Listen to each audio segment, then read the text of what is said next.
A história do tabaco, ou do cigarro, começa com os povos originários das Américas. Segundo pesquisadores, o consumo do tabaco no continente americano é feito desde 6000 a.C., tornando-se uma planta sagrada dos povos originários do continente americano. O tabaco fazia parte do dia a dia dos rituais religiosos, onde os sacerdotes faziam uso da planta em seus rituais religiosos. Em geral, eram plantas psicoativas que eram fumadas para que eles se aproximassem dos deuses, ou que os deuses se aproximassem deles, tanto faz. Os europeus tiveram contato com a planta pela primeira vez no ano de 1492, quando Cristóvão Colombo chegou às Américas. Segundo historiadores, em novembro daquele ano, os europeus conheceram o hábito dos indígenas de fumar. No entanto, foram necessários 4 décadas para que a planta chegasse à Europa. No ano de 1530, o tabaco passou a ser cultivado pela família real portuguesa, inicialmente com finalidades medicinais. E foi desta forma que a planta chegou à França, no ano de 1560, onde o então embaixador francês em Portugal, chamado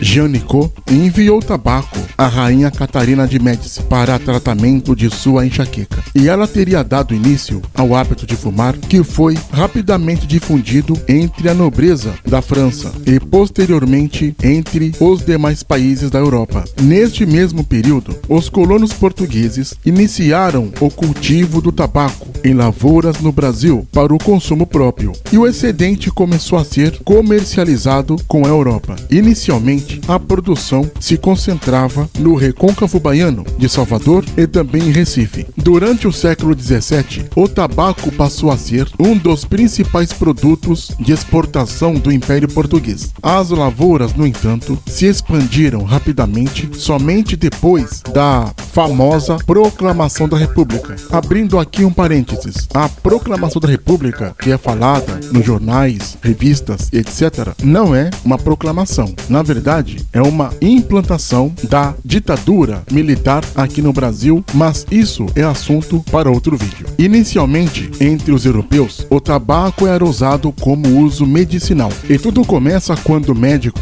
e diplomata Jean Nicot envia as primeiras sementes à rainha da França, a Catarina de Médici. E em sua homenagem, a planta foi batizada como Nicotiana tabacum. E em pouco tempo, o tabaco virou remédio para todos os tipos de doença na Europa. O tabaco virou uma panaceia. E esta planta foi indicado para crianças que comem muita carne e também para combater pedras no rim e até para tratar mordidas de tigre. Em 50 anos, o tabaco conquistou o mundo. No ano de 1542, já havia samurais fumando tabaco. As tribos africanas costeiras adotaram a planta e levaram às aldeias interioranas séculos antes de os primeiros brancos chegarem lá. Nem o islamismo impediu a sua circulação e a planta foi admitida nos países árabes, onde o álcool era proibido. A indústria do marketing, como as revistas, o cinema, a televisão e toda a indústria do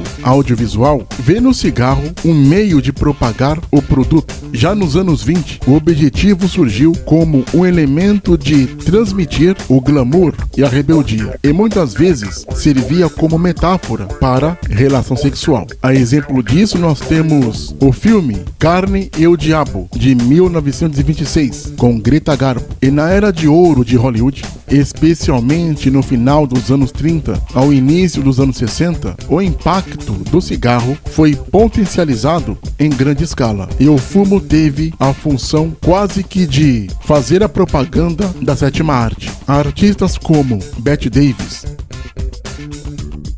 Audrey Hepburn, Humphrey Bogart,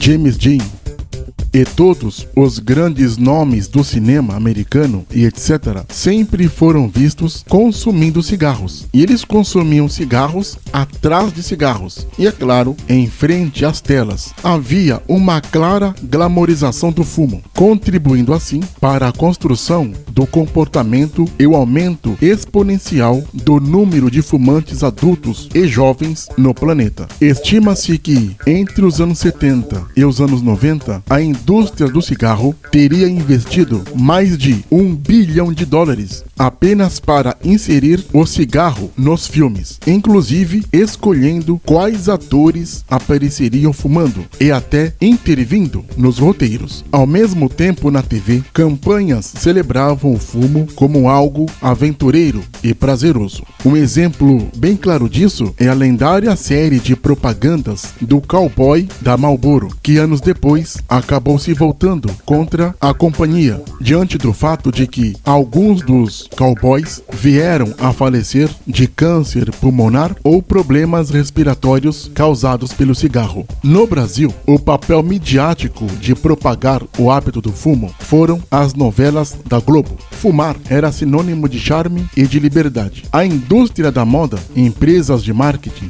revistas, jornais e etc. utilizavam seus veículos para fazer propaganda do uso do cigarro. Isto era feito porque toda uma indústria tinha que ser alimentada, só que nem todos eram a favor da disseminação do tabaco. O rei inglês James I, do século XVII, dizia a seguinte frase, abre aspas, fumar é um costume repulsivo para os olhos, detestável para o olfato, danoso para o cérebro e perigoso para os pulmões.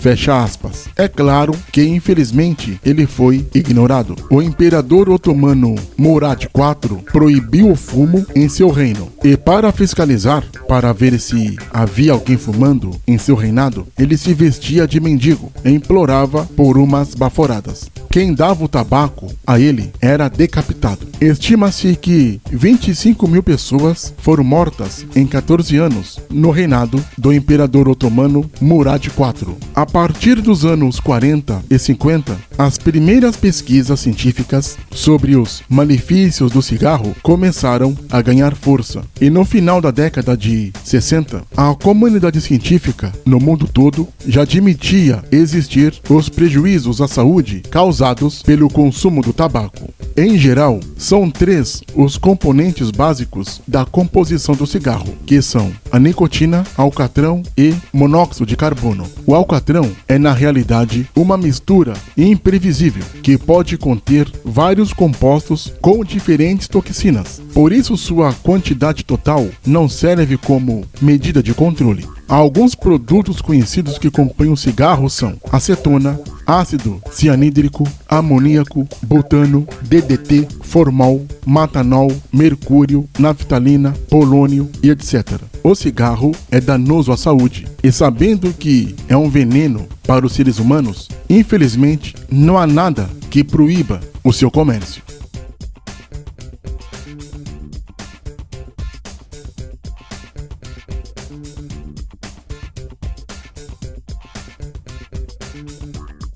Não esqueça de se inscrever no canal. Clique no sininho para receber as notificações.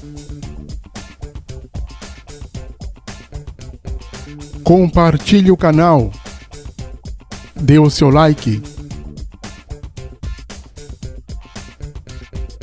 Deixe também seu comentário.